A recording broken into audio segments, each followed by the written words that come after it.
সুপ্রিয় দর্শক মণ্ডলী, আজকের সংবাদপত্রে আপনাদের সবাইকে স্বাগত জানাচ্ছি। দর্শক মণ্ডলী, আমাদের সঙ্গে রয়েছেন মাসুদ কামাল, সিনিয়র সাংবাদিক। মাসুদ, স্বাগত আপনাকে। প্রায় 3 সপ্তাহেরও বেশি সময় আপনি একদম অসুস্থ ছিলেন এবং দেশের মানুষের মধ্যে একটা ব্যাপক কি হয়েছিল, মানুষের মধ্যে উদ্বেগ উৎকণ্ঠা তৈরি হয়েছিল, কারণ আপনার একটা স্ট্যাটাসকে কেন্দ্র করেই, কারণ আপনি কোথায় কী অবস্থায় আছেন সব কেউ জানতে পারছিল না। যাই হোক, এবং আসার পরে সুস্থ হওয়ার পরে আপনি আমাদের শোতে এসেছেন, এই জন্য আপনাকে অনেক অনেক ধন্যবাদ। অনেক ধন্যবাদ আপনাকে। আপনার শোতে আসতে প্রথম আসলাম। Thank you. বাংলাদেশ প্রতিদিনের শিরোনাম হচ্ছে জিরো টলারেন্সে বিএনপি, হত্যা করলেই মিলত টাকা, দেশের এই পরিস্থিতিতে কিসের নির্বাচন, জামাত আমির। ইত্তেফাক, যুক্তরাষ্ট্রে রপ্তানি নিয়ে উদ্বেগ বাড়ছে, গাজায় হিরোশিমার চেয়ে 6 গুণ বেশি বোমা ফেলেছে ইসরায়েল, বিএনপির নাম ভাঙিয়ে সন্ত্রাসী কাজ করলে রেহাই নেই রিজভী। মানবজীবন দল ও কমিশন ছাড় দিচ্ছে, তবুও ঐক্যমত্য নিয়ে সংশয়। মুরাদনগরে ধর্ষণ, ভাইকে ফাঁসাতে নারী নির্যাতনের ভিডিও ছড়ায় ছোট ভাই। আর ডেঙ্গুর চাপ বাড়ছে, বাইরের রোগী বেশি। কালের কণ্ঠ, মব সন্ত্রাসে অতিষ্ঠ দেশ, ব্যবসায়ী বিনিয়োগকারীদের নিয়ে কোন তামাশা, এক্সিম ব্যাংকের একীভূতকরণ প্রস্তাব মানতে পারছি না। আমার দেশ, বিএনপির তৃণমূলে বিশৃঙ্খলা, বিএনপির কেউ সন্ত্রাসী কর্মকাণ্ড করলেই ব্যবস্থা, আর ছুটির দিনও রাজপথ ছিল অগ্নিগর্ভ।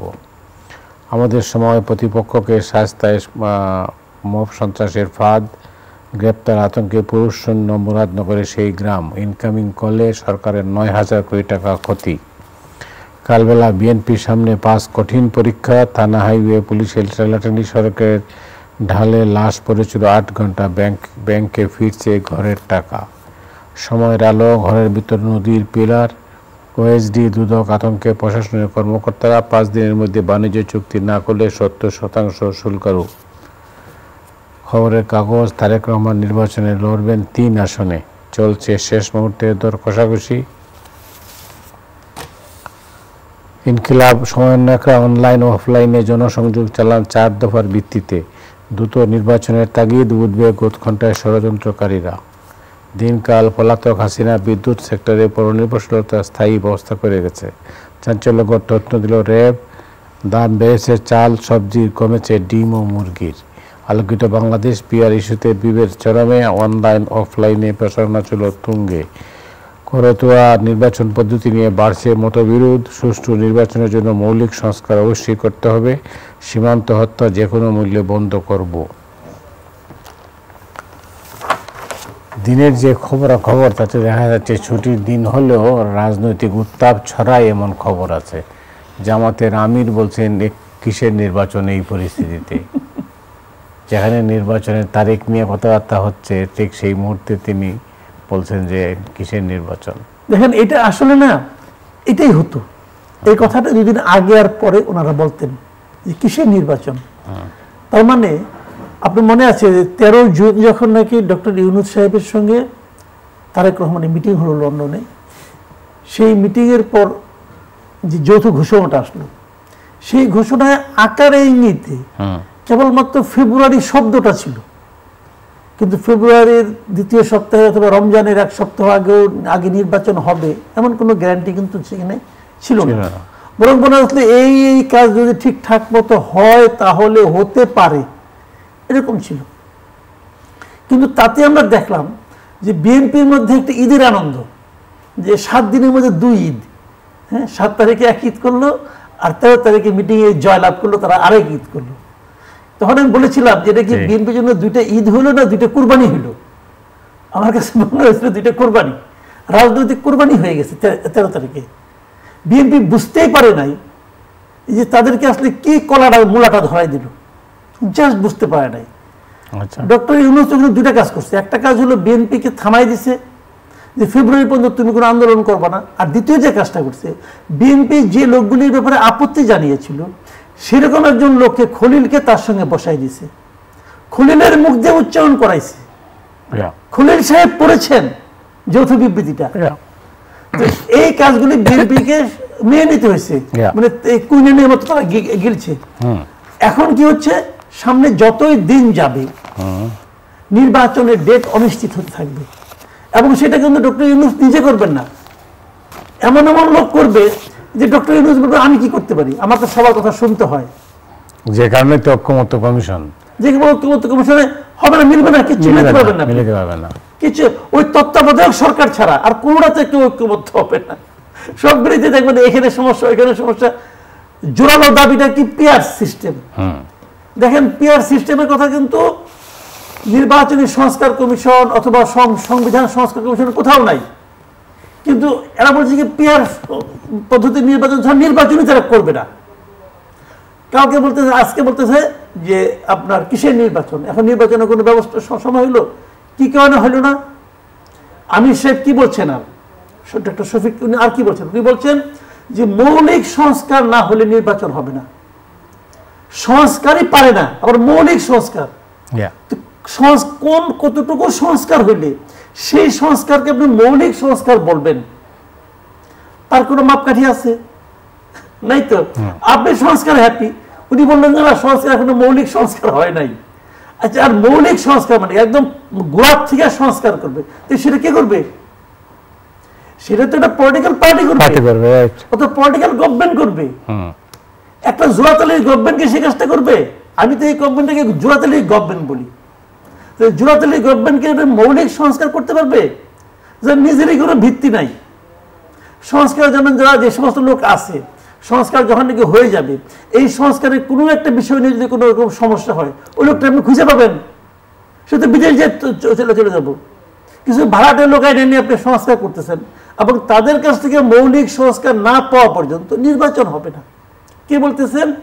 বাংলাদেশের এই মুহূর্তের মানে সক্রিয় রাজনৈতিক দলগুলোর মধ্যে দ্বিতীয় বৃহত্তম দল। তাহলে এটাকে আপনি ইগনোর করবেন কিভাবে?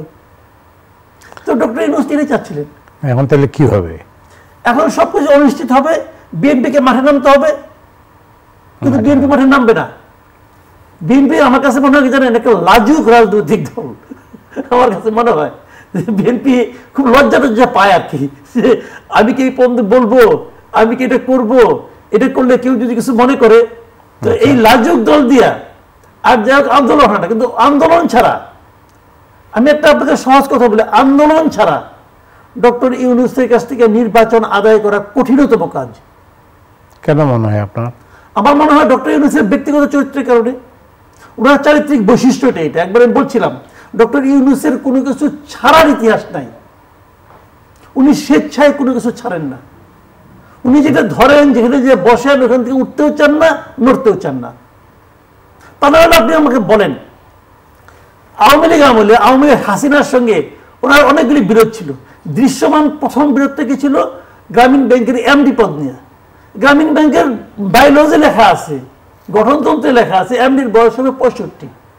65 এমডি কেবল না, 65-এর পরে ওখানে কেউ চাকরি করতে পারবে না, কেউ চাকরি করতে পারেও নাই উনি ছাড়া।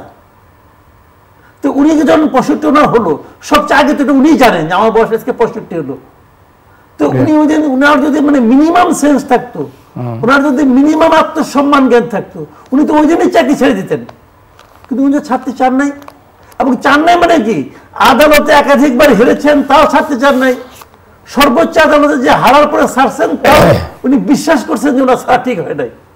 ওনার কোনো ছাড়ার ইতিহাস নাই। তো আমাকে গ্রামীণ ব্যাংকে চাকরি করতেন, ওনার সঙ্গে দীর্ঘদিন চাকরি করছেন। এমন একজন লোক বলছিলেন আরো আজকের থেকে ধরেন আপনার প্রায় 7-8 মাস আগে, উনি আমাকে বলছিলেন একটা কথা আপনি দেখেন, ডক্টর ইউনূস কোনো না কোনো ফরম্যাটে গভর্নমেন্টের সঙ্গে থেকে যাবেন,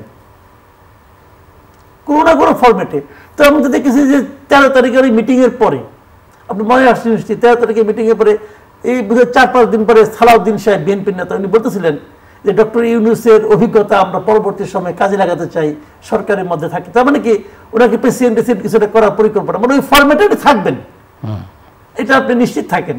কাজেই উনি যতদিন পারবেন থাকার চেষ্টা করবেন, তারপরেও অন্যভাবে ঘুরে পেঁচিয়ে হলেও থাকবেন, এটা আমার ধারণা। যাই হোক, অন্য প্রসঙ্গে যাই মাসুদ, বাংলাদেশ প্রতিদিনের শিরোনাম এবং সব কাগজেই আছে যে জিরো টলারেন্সে বিএনপি। আপনি জানেন যে বিএনপির ওই জেলা পর্যায়ে, উপজেলা, এমনকি গ্রাম পর্যায়েও, ইউনিয়ন পর্যায়েও নানা ধরনের ঝামেলা হচ্ছে, নানা সংকটের মধ্যে দিয়ে যাচ্ছে আর কি। এটা আমার কাছে বজ্র আটনি ফসকা গেরোর মতো মনে হয়। কেন? এই কারণে মনে হয় এতে কোনো কাজ হচ্ছে না। দেখেন গ্রাম পর্যায়ে বিএনপির যারা নাকি নেতাকর্মী আছে, ছাত্র দলের, যুব দলের যারা আছে, এদের অত্যাচার যে কোন পর্যায়ে পৌঁছে আপনি চিন্তা করতে পারবেন না। আমি নিজের অভিজ্ঞতা আছে, আমার অনেক জায়গায় গ্রামে অনেক আত্মীয় আমাদেরও আছে। একজন লোক আমাকে একটা কথা বললো যে ওনারা মনে করে বিএনপির কথা বলতেছে যে এই একটা ছাত্র দলের এক সভাপতি সে যা করতেছে, তো এটা হচ্ছে বিএনপি মনে করতেছে যে ভোটের সময় তো কোনো সমস্যা নাই। তো ওনার বক্তব্য হলো যে ভোট যখন চাইতে হবে তখন ওই এলাকায় ভোট চাইতে কে যাবে? এই লোকটা যে যাবে, মূল নেতা যখন এই লোকটাই যাবে, তখন যখন যাবে তখন তো তার প্রতিবেশী বলবে তুমি তো 2 দিন আগে আমার এখান থেকে বেশিন খুলে নিয়ে গেছিলা, চালের বস্তা তো নিচেই বেশিনটাও খুলে নিয়ে গেছে। মানে একদম বাস্তব অভিজ্ঞতা থেকে বলো, আমি নামটা বললাম না এলাকার খালি, কিন্তু আমার বাস্তব অভিজ্ঞতা এটা। তো এখন এই যে ঘটনাগুলো ঘটতেছে এটা বিএনপি ক্ষতি হচ্ছে না? হচ্ছে। বিএনপি জানে না কেন? বিএনপি আপনি বলবেন যে বিএনপি তো অনেকগুলোকে 1000 লোককে বহিষ্কার করছে। তো বহিষ্কার করতে কি হয়েছে? কখন বহিষ্কার করছেন আপনি? যখন নাকি মানুষকে অতিষ্ঠ করে ফেলাইছে তখন আপনি যখন সেটা নিউজে আসছে, মিডিয়ায় আসছে, তখন আপনি বহিষ্কার করছেন। তো আপনি আগে কেন করলেন না? বলবেন যে আগে তো আমি জানি না। তো জানার কোন মেকানিজম আপনার তৈরি করেন নাই কেন? খুব সহজ পদ্ধতি ছিল, কিন্তু একদম সহজ একটা পদ্ধতি ছিল। উনি খালি বলতেন, তারেক রহমান সাহেব খালি বলতেন যে আমি একটা আলাদা সেল করছি, এই সেলের কাজ হবে কারা কোথায় প্রান্তিক পর্যায়ে কে কি করছে তার হিসাব নেওয়া এবং এগুলি জাজ করা। সমস্ত মানুষকে বলতেন যে আপনার এলাকায় যদি কেউ এরকম কাজ করে থাকে, যতটুকু তথ্য প্রমাণ আপনার কাছে আছে সেটা আমাদের কাছে এই মেইলিং অ্যাড্রেসে পাঠান, আপনার নাম গোপন রাখবো আমরা জাজ করে নেব। খালি এই কথাটা যদি বলে অর্ধেক কালকেই কমে যাবে, অর্ধেক ভয়ে কালকেই কমে যাবে। বাকি অর্ধেক যেগুলো যাবে ওরা তো তথ্য প্রমাণ সবাই পাঠাবে, ওই তথ্য প্রমাণ জাজ করে ওইখান থেকে বসে উনি খালি একটা একটা করে বাদ দিবেন। এই জন্য ঢাকায় আসার দরকার নেই, পত্রিকায় ওঠার দরকার নাই। এই কাজটা করার জন্য আমি অনেকদিন আগে থেকে বলতেছি কালকে করুক, দেখেন সিচুয়েশন চেঞ্জ হয়ে যায় কিনা। করবে না, করবে না কেন জানেন?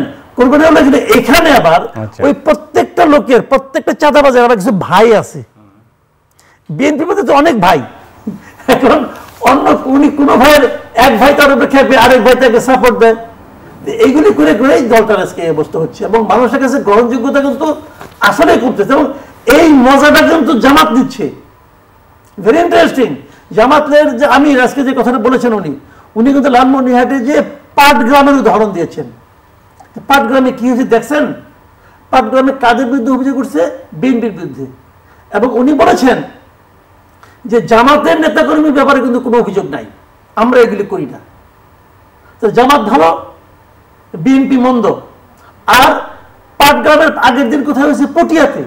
পটিয়া নিয়ে কোনো আলাপ নেই, কিন্তু আলাপ নেই কেউ না, ওখানে তো বিএনপি না, ওখানে তো বিএনপি না, কাজে ওটাকে কেউ চটাবে না। ওখানে বরং ওসিকে ক্লোজ করে নিয়ে আসছে। এবং দেখেন ওই ওসিকে একজন আপনার ওই যে বৈষম্য বিরোধী ছাত্র আন্দোলনের সঙ্গে যে ওদের যে আরেকটা এনসিপির যে একটা ছাত্র সংগঠন আছে সেই সংগঠনের একজন যুগ্ম সচিব, সদস্য সচিব, সে প্রকাশ্যে বলতেছে যে পটিয়ার ওসিকে প্রকাশ্যে ফাঁসি দেওয়া এখন জায়েজ হয়ে গেছে। চিন্তা ওর নামে একটা ছেলে বলছে প্রকাশ্যে, কিন্তু কেউ কিচ্ছু বলে নাই, তাকে নাকি ফাঁসি দেওয়া জায়েজ হয়ে গেছে। সে লোকটাকে কেউ জিজ্ঞাসা করেছে তুমি এই কথাটা কেন বললা, বলতে পারো কিনা? এনসিপির একজন সদস্য সচিব দেখলাম, সেও বলছে যে ওই থানাকে কেন মাটির সঙ্গে ঘুরিয়ে দেওয়া হচ্ছে না। তাকে কেউ কিছু জিজ্ঞাসা করছে? জিজ্ঞাসা করে নাই। আলোচনা কি নিয়ে হচ্ছে? পাটগ্রাম নিয়ে হচ্ছে। এবং সেটা জামাতের আমির বলতেছেন মূল লক্ষ্যটা হলো বিএনপিকে সোশ্যালি, পলিটিক্যালি ডিফেম করা। এটা বিএনপি আপনি বলবেন যে বিএনপি তো করছে, ডিফেম করলে সমস্যা নেই। হ্যাঁ, বিএনপি করছে, ডিফেম করে সমস্যা নাই, করবেন যখন সবটাই বলেন, মবের সবটাই বলেন। এইটা আজকে আমি আপনাকে এটাই আলোচনায় দিচ্ছিলাম। কালের কণ্ঠের শিরোনাম হলো মব সন্ত্রাসে অতিষ্ঠ দেশ। আপনি জানেন যে 10 মাসে 177 জন মারা গেছে। আমি তো বলি, আজকে আমাকে একজন জিজ্ঞাসা করছিল যে এই 1 বছরে আমরা কি পেলাম। আপনারই পত্রিকা, আপনার এই যে ইয়েতে জনতার চোখ, ওখানে আমাকে লেখার জন্য বলেছিলাম, আমি ওইটা লিখছিলাম যে 1 বছরে আমাদের সবচেয়ে বড় প্রাপ্তি হচ্ছিল মব কালচার পাওয়া। এটা আমরা আগে পাই নাই, আমরা এভাবে দেখি নাই। এই মব কালচারটা 1 বছরে আমরা এস্টাবলিশ করতে পারছি যে এটা একটা বৈধ কাজ। মবের জন্য কোনো শাস্তি হিসেবে আপনি বাই করতে পারবেন? মব ক্রিয়েট করে আপনি দেখেন কে নুরুল হুদাকে গলায় জুতা মালা লাগালো, 2 গালে 2টা মারলো জুতা দিয়া। হ্যাঁ, ওনার অনেক অপরাধ আছে, কিন্তু সেই অপরাধের শাস্তি দেওয়ার এখতিয়ার কি আমার আছে, আপনার আছে, ওর আছে, আদালতের আছে। তো তুমি তাকে আদালতের কাছে নিয়ে আসো। তুমি আগে যে তাকে গলায় জুতা মালাটা পড়াইলা, অমুক করলো তমুক করলো, এটা বিএনপি লোকজনই করছে, বিএনপি লোকজন করছে। এটা করার পর কি হলো, আর্মি ওদের একজনকে ধরলো, আদালতে দিল। পরের দিন আরেকজন আত্মসমর্পণ করলো, মূল যে হোতা আত্মসমর্পণ করলো, করার পর 2 জনের 3 জনের একদিনে জামিন হয়ে গেল, মানে একদিনে জামিন হয়ে গেল। তো আদালতের প্রতি তো আমাদের অশ্রদ্ধা রাখার কোনো সুযোগ নাই। কিন্তু আমরা তো দেখেছি যে দূর দূরান্ত দিয়ে কোনো সংযোগ নাই। উত্তরায় কাকে হত্যা প্রচেষ্টা করা হয়েছে, তার জন্য মানে অমুক সাংবাদিকের নাম 32 জন সাংবাদিক, সবাই এফএকে আসামি, যেগুলো ধরা পড়ছে সব জেলে। তো এটা কি হচ্ছে? শিল্পীদেরকে আসামি করা হচ্ছে, কেউ জেলে আছে, কেউ পালিয়ে গেছে। তো ওনাদের ক্ষেত্রে আপনি পরের দিন জামিন দিয়ে দিলেন। ভাই এগুলো করে হয় কি যে আপনি 1 চোখে নুন 1 চোখে তেল বেচা, এর মাধ্যমে তো বিচার বিভাগের মধ্যে মানুষের ধারণাটা দিন দিন কিন্তু চেঞ্জ হয়ে যাচ্ছে। মবের কোনো শাস্তি হচ্ছে না, মব ভায়োলেন্সের কোনো শাস্তি আপনি একটা দেখাতে পারবেন না। এগুলো সব বৈধ। আপনি বলবেন আজকে আমি বলতেছি, কালকে আমি স্বৈরাচারের দোষর হয়ে যাবো, কোনো সমস্যা নাই। কিন্তু এই মব কালচার তো আপনার একটা বিপজ্জনক দিক আছে, এটার ভয়ঙ্কর ভয়ঙ্কর। এই যে আপনি শুরু করে দিলেন, আপনি তো প্যান্ডোরার বাক্সটা খুলে দিচ্ছেন, এই যে আপনি খুলে দিচ্ছেন, এখন এগুলো ভিতরে ঢুকাবেন কেমন করে? এটা কিন্তু সহজ হবে না, কঠিন। আপনি একজন লোক রাস্তা দিয়ে হাঁটতেছে, তাকে 4-5 জন ইয়াং ছেলে মেয়েরা যায় বললো যে তুমি স্বৈরাচারের দোষর, তুমি ফ্যাসিবাদের দোষর, 2-3 উত্তম মধ্যম দেওয়া শুরু করলো। কেউ তাকে ফেরাতেও যাবে না, কারণ যে ফেরাতে যাবে সেও চিন্তা করবে আমি তো ফেরাতে পারবো না, উল্টা আমিও মার খেতে পারি। পুলিশ হাঁটবে পাশ দিয়া, পুলিশ তাকে ফেরানোর চেষ্টাও করবে না, কারণ পুলিশ ফেরাতে গেলে তাকে তো ক্লোজ করে নিবে 2 দিন পরে। আপনি দেখেন নুরুল হুদা সাহেবের সঙ্গে যে ভিডিও আমরা দেখলাম, পাশে একজন পুলিশ নীরব দর্শকের মতো দাঁড়িয়েছিল, সে জায়গায় থামানোর চেষ্টাও করে নাই। কিন্তু তার যে ট্রেনিং, সেটা কি তাকে থামাতে বলে নাই? বলছে। সে করে নাই কেন? করবে না তো, কারণ সে ভাববে আমার জীবনের নিরাপত্তা কোথায়, কারো তো জীবনে কোনো নিরাপত্তা নাই। এখন এইগুলি যারা এনকারেজ করতেছে, তারা আলটিমেটলি তাদের জন্য কপালে কি আছে এটা জানি না। তবে বাংলা ভাষায় তো প্রবাদের অভাব নাই, প্রবাদ আছে না একটা, যে এই দিন না আরো দিন আছে, সেই দিনে কারে কোথায় নিয়ে যাবে জানি না। তাইলে যাই হোক, তো আপনি জানেন যে চালের দাম আবারও বাড়ছে, আর কি ওটা বাড়ার গতিটাই বেশি। অন্য জিনিসপত্রের দাম কিন্তু সহনীয়, এটা স্বীকার করতেই হবে। বাজার পরিস্থিতি যা আর কি, বাজার পরিস্থিতি আমি এটা নিজেও বলি যে গত রমজান থেকে শুরু হয়েছে মোটামুটি, মানে আগে যেরকম একটা বাজার একটা অন্যতম ডেইলি একটা ইস্যু ছিল, কিন্তু এখন ওরকম না। এখন বাজারটা ডেইলি ইস্যু না, বাজারের দাম আমি মনে করি অনেক নিয়ন্ত্রণে আছে। কোনোটা এক এক সময় বাড়ে, এটা আমি মনে করি যে তারপরেও এটা একটা পজিটিভ দিক। এই সরকারের সবই তো খারাপ তা তো আর না, কিছু কিছু তো ভালো কাজও হচ্ছে, তার মধ্যে তারা বাজারটাকে ঠিক রাখতে পারছে বলে আমার ধারণা আর কি। যাই হোক, একটা বিদেশি খবর দিই, সেটা হচ্ছে দিয়ে আমি শেষ করবো, কারণ আমি জানি আপনি কবি কি। ইত্তেফাকের শিরোনাম হচ্ছে যুক্তরাষ্ট্রের রপ্তানি নিয়ে উদ্বেগ বাড়ছে, বিশেষ করে বাংলাদেশ থেকে আর কি। জি, এটা নিয়ে দেখলাম আমাদের বাণিজ্য উপদেষ্টা ওখানে গিয়েছেন, এবং তার সঙ্গে খলিল সাহেবও আছেন, এবং বাণিজ্য সচিবও কাল পরশু যাচ্ছেন, আলোচনা হচ্ছে, এবং তারা নানা রকম প্রস্তাব দিচ্ছেন, কিন্তু কোনো লাভ এখনো হচ্ছে না। এটা হওয়ার সম্ভাবনা আমি দেখি না। এই কারণে যে এখানে তো এটা তো ভাই ট্রাম্পের, এটা এখানে আমাদের কোনো দোষ নাই, আমি আমাদের কোনো ব্যর্থতা এখানে দেখি না। কিন্তু ট্রাম্প তো অন্য জিনিস, ট্রাম্প তো কোনো লজিক মানে না, ওনার মনে হয়েছে উনি করছে। এখন এতে কার কি ক্ষতি হবে কিছু আসা যায় না তো। যে নাকি গাজায় যে নাকি বিনোদন কেন্দ্র করতে চায়, তো তাকে আপনি কি বলবেন? এতদিনের মানে খুব পেয়ারের দোস্ত ইলন মাস্ক, তার দেশ থেকে বের করে দেবো বলতেছে। এখন ওই তো লোকটা সাউথ আফ্রিকায়, এখন সে যদি 37% যুক্ত করে আমাদের সঙ্গে, অলরেডি 15% আছে, হবে 52%। যুক্তরাষ্ট্রের বাণিজ্য আমাদের আসলে ভুলে যেতে হবে। আর যদি আপনি যুক্তরাষ্ট্রকে ভুলে যান যে আমি ওখানে কিছু রপ্তানি করবো না, তাহলে ওদেরও ক্ষতি হবে। আমাদের চেয়ে কম দামে তো অনেকে দিতে পারবে না, কিন্তু মানে আলটিমেটলি আমাদের তো বড় ক্ষতি হবে। আমরা কি করব? আমাদের তো বিকল্প বাজার খুঁজতে হবে। বিকল্প বাজার খোঁজার জন্য কি কোনো চেষ্টা করা হয়েছে? দেখেন আমাদের কিছু সবসময় দেখি আমরা যে তুলমর্দন করার জন্য কিছু লোক থাকে। যখন নাকি 3 মাস সময় নিল, তখন আমাদের এখানে মানে বাহাদুরি শেষে যে ওনার টেলিফোনেই 3 মাস নাকি সময় বাড়ানো হয়েছে। তো এটা তো আমার জন্য না, সবার জন্যই বাড়াইছিল উনি। এখন 3 মাস পরে সে কি হবে না হবে, পুরো জিনিসটা ট্রাম্পের উপর নির্ভর করতেছে। এখানে তো আমাদের তেমন কিছু করার নাই। তো আমাদের যে টিম গেছে, আমি মনে করি এটা খুব যোগ্য টিম, কারণ বাণিজ্য উপদেষ্টা আমার কাছে যথেষ্ট যোগ্য লোক মনে হয় ওনার কাছে। অনেক ধন্যবাদ মাসুদ আপনাকে। তার সঙ্গে আজ এ পর্যন্তই। আপনারা সবাই ভালো থাকুন। শুভরাত্রি।